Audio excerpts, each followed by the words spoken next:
visibility negative. So I remember 2 years ago, a time like this weather happens around Nyeri. So one guy who happens to work for, I think, for National Geographic and lives in, the one who owns the Level Conservancy, he was flying his kids to school with a helicopter from Nanyuki all the way to Karen. So when he got around these areas, he couldn't see anything, and I think his helicopter was quite old. But it was the MD, I think MD-100, I think so. It's a small helicopter that looks like those on the Kenya military that is using, yeah. And he couldn't go nowhere, so he hopped around. He had to make an emergency landing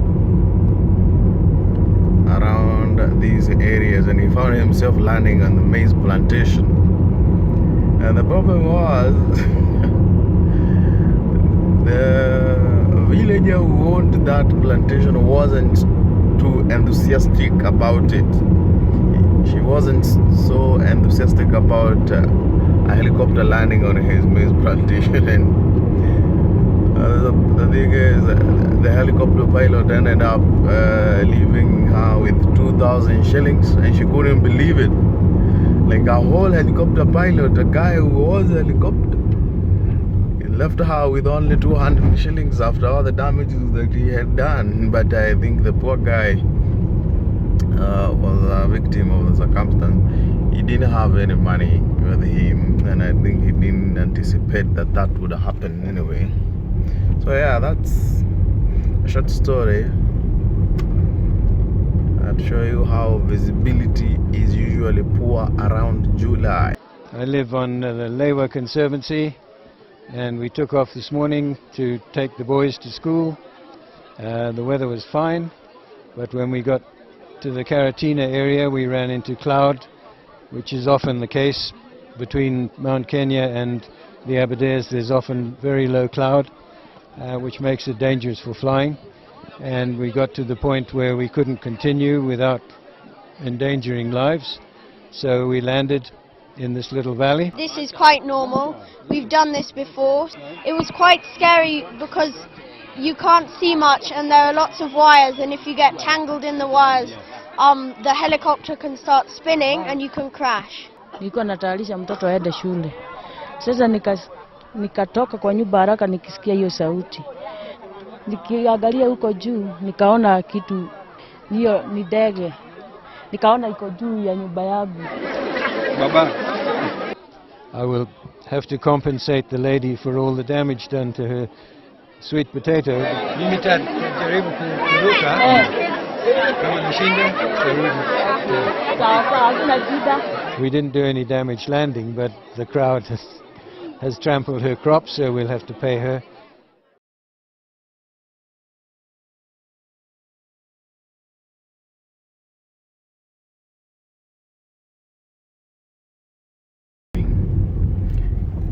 Yes. So another story. Let me put another defroster.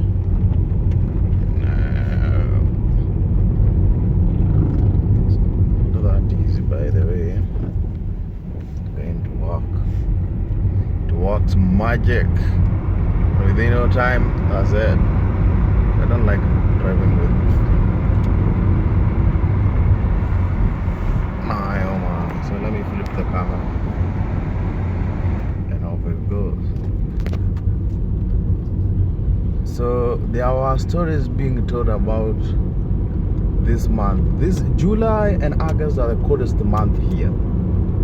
So I remember our grandparents used to tell us that it's usually very cold to an extent that birds usually drop dead out of trees.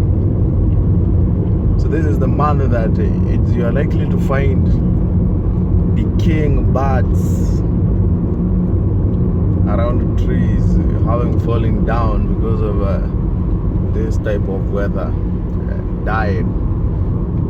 So that's the reason why this month I think the August month is called in Kikuyu Mori Anyoni, because birds usually drop dead if you're being killed by how bad the weather is. And that's it for now. I just wanted to show you how my home area looks like around July and how the weather is. So that's it.